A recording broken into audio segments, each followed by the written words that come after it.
Shalom and welcome to Reality Check. In this segment, I'm going to pose a question to the Freedom from Religion Foundation. What history book are you guys reading? In a recent television ad, and the URL is shown here, they state, "Let's restore respect for America's secular roots." America's secular roots? Are they kidding? America's roots have their origin indisputably in freedom from religious persecution, not secularism. And it is unconscionable that the Freedom from Religion Foundation, or FFRF, would stoop to such a lie in their campaign of misinformation. In their TV ad, they use a 1960 campaign speech by John F. Kennedy in which he appears to say the following: "I believe in an America where the separation of church and state is absolute, where no religious body seeks to impose its will directly or indirectly upon the general populace." A narrator then goes on to say, "Let's restore respect for America's secular roots. Help the Freedom from Religion Foundation defend the wall of separation between state and church."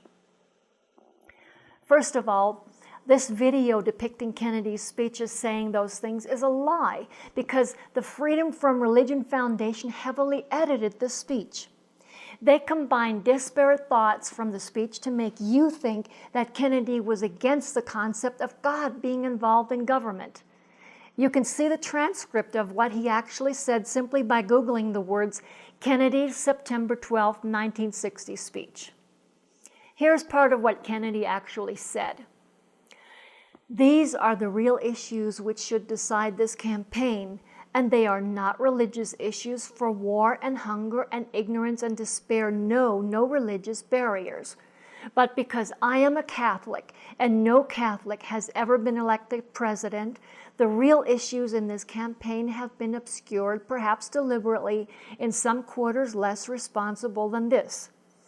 So it is apparently necessary for me to state once again not what kind of church I believe in, for that should be important only to me, but what kind of America I believe in.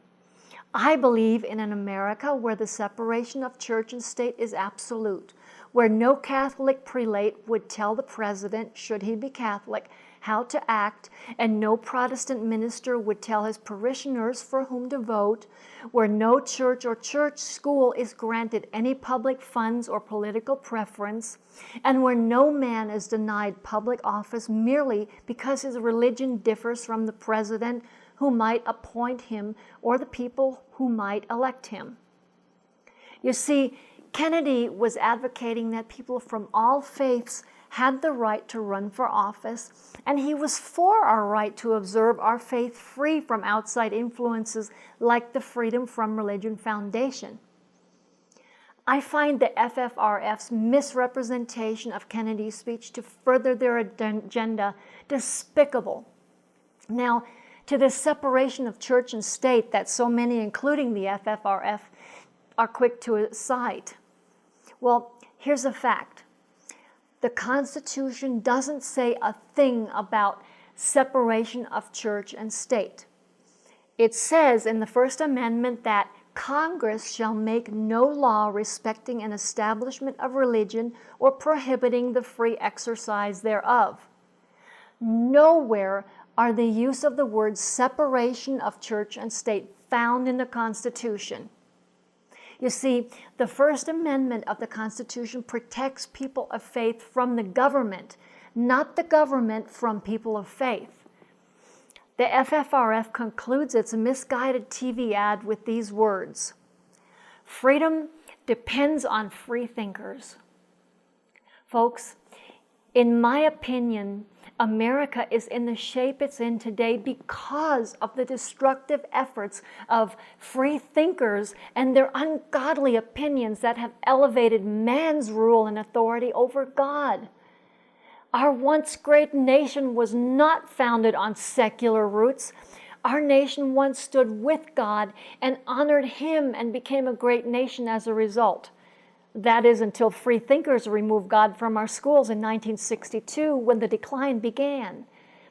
You see, in 1962, we allowed arbitrary law to become the rule of our land rather than insisting that God's law be the law of our land. For in 1962, the Supreme Court ruled in the case of Engel versus Vitale in Hyde Park, New York, that the state's use of the Regent's Prayer in its public school system breaches the constitutional wall of separation between church and state. Never mind that no such constitutional wall exists, but it stopped prayer in our schools. Here is what they ruled against. Almighty God, we acknowledge our dependence upon Thee, and we beg Thy blessing upon us, our parents, our teachers, and our country. 10 families objected to that prayer, and so the simple school prayer suddenly became unconstitutional. On the whim of 10 families, let's call them free thinkers, the eradication of God from public institutions began. That simple, non-denominational prayer became evil, and the good things it conveyed became bad.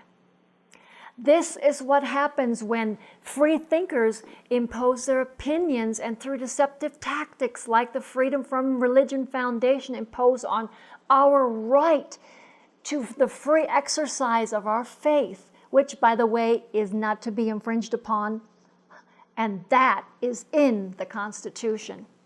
Shalom.